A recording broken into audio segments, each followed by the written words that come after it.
Shalom, hari ini kita akan renungkan kitab Yesaya pasal 1. Teksnya ayat 10-20. Saya sudah bagi dua paragraf. Paragraf yang pertama ayat 10-17. Tuhan menegur orang Israel. Ia sudah jemu dan tidak sukai akan korban-korban bakaran, lemak dan darah lembu jantan dan domba-domba dan kambing jantan. Lebih baiknya orang Israel akan bersihkanlah diri, berhenti berbuat jahat, dan belajar berbuat baik.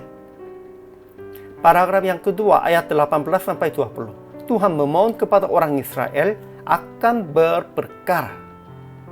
Kesimpulannya, Tuhan menyebut pemimpin-pemimpin Israel dengan kata manusia Sodom dan Gomora.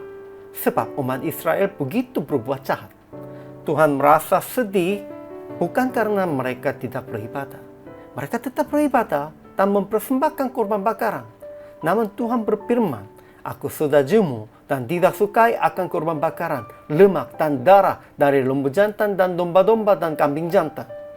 Ia berkata, Jangan lagi membawa persembahanmu yang tidak sungguh, sebab baunya adalah kejijikan bagiku. Tuhan sudah merasa sebagai beban tentang persembahan mereka. Sehingga ia berkata, sekalipun kamu berkali-kali berdoa, aku tidak akan mendengarkannya. Itu sebabnya mereka tetap melakukan yang jahat.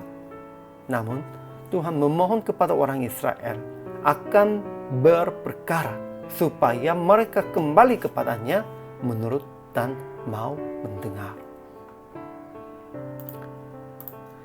Ajaran tentang Allah. Pertama, Tuhan berkata bahwa ia sudah jemu dan tidak sukai akan persembahan orang Israel. Itu telah menjadi beban baginya. Kedua, tetapi Tuhan memohon kepada Israel, marilah, baiklah kita berperkara supaya mengembalikan kesucian tangan mereka.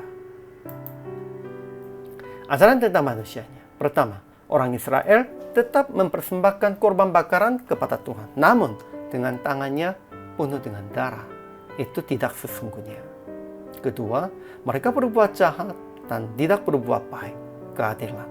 Tidak kendalikan orang kejam. Tidak membela hak anak-anak yatim. Tak perjuangkan perkara janda-janda. Aplikasinya.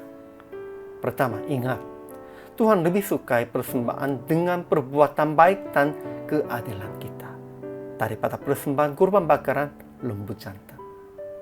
Kedua, memperhatikan orang-orang yang dalam kesulitan dan menolong yatim, janda, pendatang, dan orang miskin.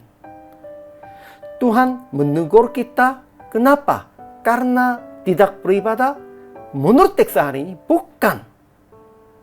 Tuhan menegur kita, Tuhan menghukum kita karena kita tidak memperhatikan orang-orang yang dalam kesulitan, orang-orang miskin.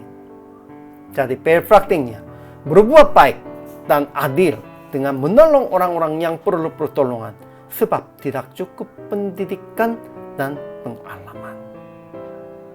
Kepada mereka, kita harus menolong dan harus memberitahukan tentang firman, tentang ajaran Tuhan. Inilah kewajiban hamba Tuhan.